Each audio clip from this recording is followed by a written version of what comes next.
சௌபாக்கிய கௌரி விரதம். நிறைவான வாழ்வு அமைய அம்பாளை வழிபடுங்கள்.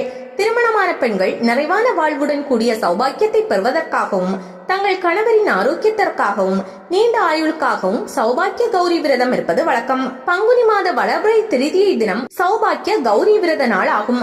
அம்பாளை கொண்டாடுகின்ற இந்த விரதத்தை மிக எளிமையான பூஜையின் மூலம் கொண்டாடலாம். சிலர் ஒரு மாத காலம் கொண்டாடுவார்கள். அடுத்து வரும் திருதியை முதல் அட்சய திருதியை வரை கலசத்தை ஆவாகனம் செய்து தினந்தோறும் அம்பாளை பூஜை செய்வதன் மூலம் பற்பல சௌபாக்கியங்கள் பெறலாம் என்பது நம்பிக்கை.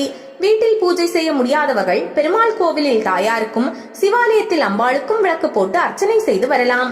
கௌரி விரத நாளில் அன்னையை சௌபாக்கிய சுந்தரி என்னும் திருநாமத்தால் சிவபெருமானுடன் இணைந்த திருக்கோலத்தில் வழிபடுவது சிறப்பு. வீட்டில் பூஜை செய்யும் முறை. வீட்டில் பூஜையை காலை அல்லது மாலை வேளையில் செய்யலாம்.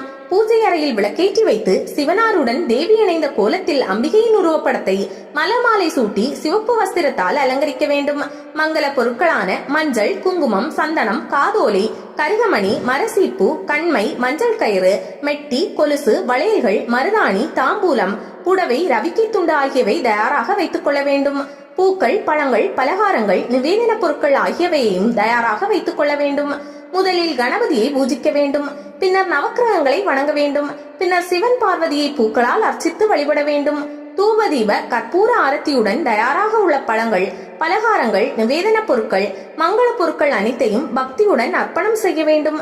பின்னர் யாரேனும் இருவருக்கு உணவளித்து பெண்களுக்கு தட்சணையுடன் தாம்பூலம் அளிக்க வேண்டும்.